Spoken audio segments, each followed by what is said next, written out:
जय माँ काली मित्रों। आज का वीडियो जो है वो इस टॉपिक के ऊपर है कि काफ़ी लोग क्वेश्चन करते हैं कि गुरुजी बहुत दुखी होते हैं कि गुरुजी हमें दुख उठाने क्यों पड़ रहे हैं, हमारे घर में दरिद्रता क्यों है और हम गरीब क्यों हैं। ये क्वेश्चन ऐसे बहुत आते हैं जब दुखी होते हैं ना इंसान, शिष्य या कोई भी, तो वैसे क्वेश्चन ज़रूर करते हैं। तो मैं बताना चाहूँगा ये जो दुख है, ये सुख और दुख ये तो चले रहते हैं 24 घंटे। सुख आ गया तो दुख भी आएंगे, दुख आ गया तो सुख भी आएंगे। हाँ, ये है कि अगर आप किसी की भक्ति करते हो तो जो दुख है उनका भी आपको पता नहीं चलता कि दुख आए थे कि नहीं। और दुख क्यों आते हैं ज़्यादातर आपको, दूसरा आदमी अमीर क्यों है, सुखी क्यों है, आप गरीब क्यों है, दुखी क्यों है, ये आपके कर्मों के आधार पर आपको मिला है।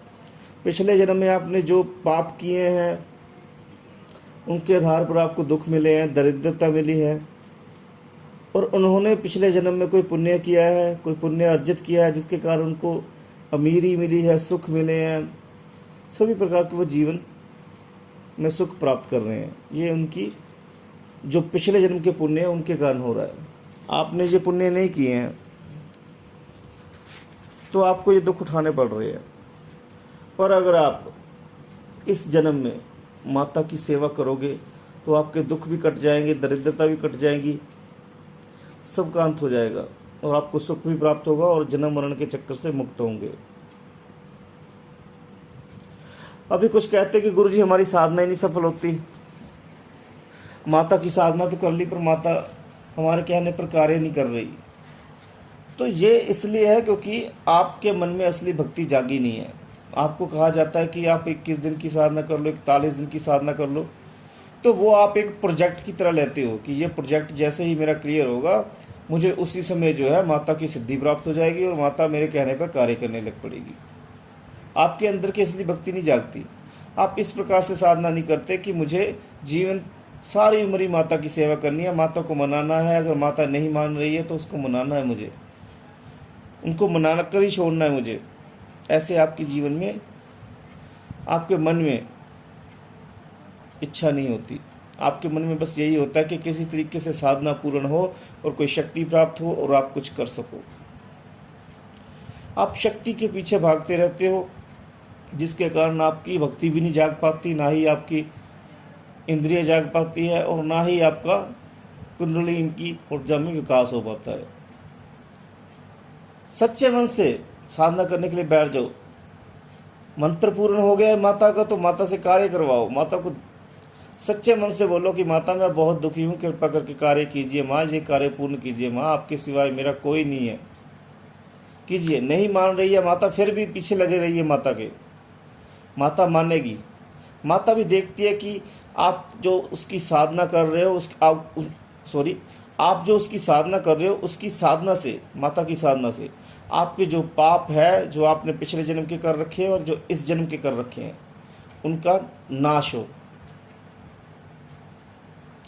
जब उनका नाश होगा तो माता भी आपका इंतजार करती है कि अपने बच्चे को उठाकर अपने हृदय से लगा ले। पर वो पाप आप खत्म भी नहीं होने देते। उससे पहले ही आप जो अपना हौसला है वो खत्म हो जाता है आपका। आप उससे ही पहले डिसाइड कर लेते हो कि मैं साधना ही छोड़ दूंगा, मेरे बस की बात नहीं है। तो फिर ऐसे सारी उम्र लगे रहो तब भी कोई साधना सिद्ध नहीं हो पाएगी। और परी यक्षिणी अप्सरा आप सीधा ही करने के लिए बैठ जाते हो। पहले माता नहीं मान रही, जो सबसे पहले सिद्धि प्रदान करती है अपने बच्चे को, जिसको किसी प्रकार का लोभ नहीं है अपने बच्चे से, वो माता नहीं मान रही है तो परियां कैसे दोगी। परियां तो फिर भी आपसे बदले में कुछ ना कुछ शर्त रखती है, तब जाकर सिद्धि प्रदान करती है आपको। और पहले तो वो आने नहीं चाहती, सिद्धि नहीं होने चाहती। सिर्फ माँ ही ऐसी है जो अपने बच्चे के पास आना चाहती है और अपने बच्चे को गले से लगाना चाहती है। तो माता नहीं मानेगी तो कुछ नहीं होगा। दिल से निकाल दो कि परियक्षणी सिद्ध हो जाएगी, कुछ नहीं होगा। जब माँ ही प्रसन्न होगी तभी परियक्षणी सिद्ध हो पाएंगी। तो माँ को मनाने की कोशिश करो, जीवन तभी आपका जो है अच्छा हो पाएगा, नहीं तो नहीं। बाकी मैं साधनाओं में बिजी था, क्वेश्चन आ रहे थे कि गुरुजी आप ऑनलाइन भी नहीं हो रहे हैं और वीडियो भी नहीं आ रहा, तो मैं साधनाओं में चल रहा हूँ माता की, तो इस कारण जो है समय नहीं दे पा रहा हूँ आप लोगों को, पर मैं कोशिश करूँगा कि मैं आपको समय दे सकूँ और वीडियो भी दे सकूँ। तो साधना कीजिए, माता को प्रसन्न कीजिए। नवरात्रि में मैं आपको वीडियो नहीं बना सका, पर आपको तो पता ही था कि नवरात्रि, हर नवरात्रि में मैं यही बोलता हूँ सबको कि माता की सेवा करो, तो आपको ये सेवा करनी चाहिए थी। अगर आपने की है तो फिर तो बहुत ही अच्छी बात है, अगर नहीं की है तो कोई बात नहीं, शनिवार को अगर व्रत रखते हैं तो उसी में माता की सेवा हो जाएगी। अगले वीडियो जो है अगले टॉपिक पर मैं बनाऊंगा जल्दी, और ऑनलाइन भी होऊंगा और आपके रिप्लाई भी करूंगा।